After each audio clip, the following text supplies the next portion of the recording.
சென்னை பல்கலைக்கழக அலுவலர்கள் மற்றும் பணியாளர்களின் ஊதியத்தை குறைக்க திமுக அரசு நடவடிக்கை எடுத்ததற்கு ஓபிஎஸ் கண்டனம் தெரிவித்துள்ளார்.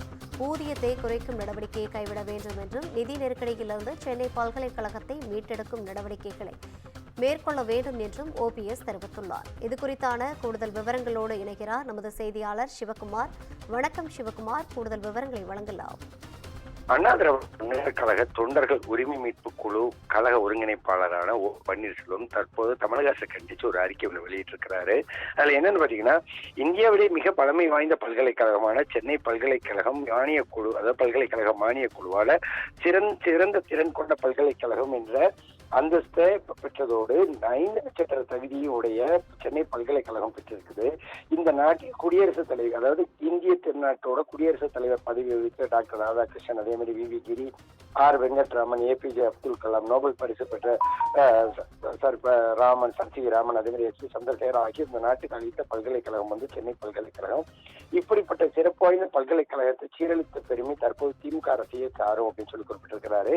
திமுக அரசு பொறுப்பேற்றதிலிருந்து உதவி பேராசிரியர்கள் நியமனம், அதே மாதிரி பணியாளர்கள் நியமனம் ஆகியவை முறையாக செயல்படுத்தப்படவில்லை என்பதோடு சென்னை பல்கலைக்கழகத்திற்கான நிதியை திமுக அரசு முறையாக கொடுக்கவில்லை என்றும், அதன் காரணமாக அங்கு பணியாற்றும் பேராசிரியர்கள், உதவி பேராசிரியர்கள் மற்றும் பணியாளர்களுக்கான சம்பளம் வழங்குவதிலும், ஓய்வூதியம் வழங்குவதிலும், குடும்ப ஓய்வூதியம் வழங்குவதிலும் காலதாமதம் ஏற்பட்டு வருகிறது என குறிப்பிட்டிருக்கிறாரு.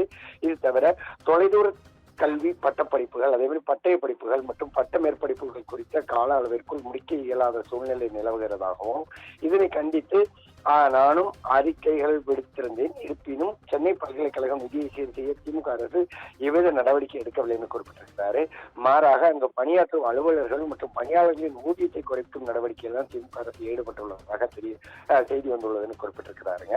அதே மாதிரி சென்னை பல்கலைக்கழகத்தின் சிண்டிகேட் கூட்டம் இந்த வார இறுதியில் நடைபெற உள்ளதாகவும், இந்த கூட்டத்தில் அலுவலர்கள் மற்றும் பணியாளர்களின் ஊதியத்தை குறைக்க முடிவு எடுக்கப்பட உள்ளதாகவும், இந்த முடிவு எடுக்கப்படும் பட்சத்தில் அவர்களுடைய மாத ஊதியமானது குறைந்தபட்சம் 10,000 ரூபாயிலிருந்து 30,000 ரூபாய் வரை குறைக்கப்படும் சென்னை பல்கலைக்கழக பணியாளர் சங்கம் தெரிவித்துள்ளதுன்னு குறிப்பிட்டிருக்கிறாரு. சென்னை பல்கலைக்கழகத்தில் பணியாற்றும் அலுவலர்கள் மற்றும் ஊழியர்கள் முதலில் பாரத ரிசர்வ் வங்கிக்கு இணையான ஊதியத்தை பெற்று வந்ததாகவும், தற்போது தலைமைச் செயலக ஊழியர்களுக்கு இணையான ஊதியம் பெற்று வருவதாகவும், இந்த ஊதிய விகிதம் 40 ஆண்டுகளுக்கு மேலாக நடைமுறையில் உள்ளதாகவும், தற்போது இந்த ஊதிய விகிதத்தை குறைக்க திமுக அரசு நடவடிக்கை எடுத்து வருவதாகவும் சென்னை பல்கலைக்கழக பணியாளர் சங்கம் தெரிவிக்கிறதுனா, எனவே சென்னை பல்கலைக்கழக அலுவலர்கள் மற்றும் பணியாளர்களின் ஊதிய குறைப்பு நடவடிக்கையை கைவிடவில்லை எனில் நாளை முதல் போராட்டம் நடத்தப்படும் சங்கம் எச்சரிக்கை விடுத்துள்ளதாக குறிப்பிட்டிருக்கிறாரு. இருக்கின்ற ஊதியத்தை குறைப்பது என்பது தொழிலாளர்கள் விரோத கொள்கையினோ, தனியார் நிறுவனங்களுக்கு எடுத்துக்காட்டாக விளங்க வேண்டிய மக்களால் தேர்ந்தெடுக்கப்பட்ட அரசு தொழிலாளர் விரோத கொள்கையில் ஈடுபடுவது என்பது நியாயமற்றதும் குறிப்பிட்டிருக்கிறார். திமுக அரசின் பணியாளர் விரோத போக்கிற்கு அவரது கடும் கண்டனத்தை தெரிவித்துக் கொள்கிறேன் குறிப்பிட்டிருக்கிறாரு. சென்னை பல்கலைக்கழகம் மட்டுமல்ல, தமிழ்நாட்டில் உள்ள பெரும்பான்மையான பல்கலைக்கழகங்கள் நிதி நெருக்கடியில் சிக்கி தவிக்கின்றனோ, சென்னை பல்கலைக்கழகத்திலிருந்து இந்த நிலை என்றால் மற்ற பல்கலைக்கழகங்களோட நிலையை நினைத்து பார்க்கவே அச்சமாக இருக்கிறதுன்னு குறிப்பிட்டிருக்கிறார்.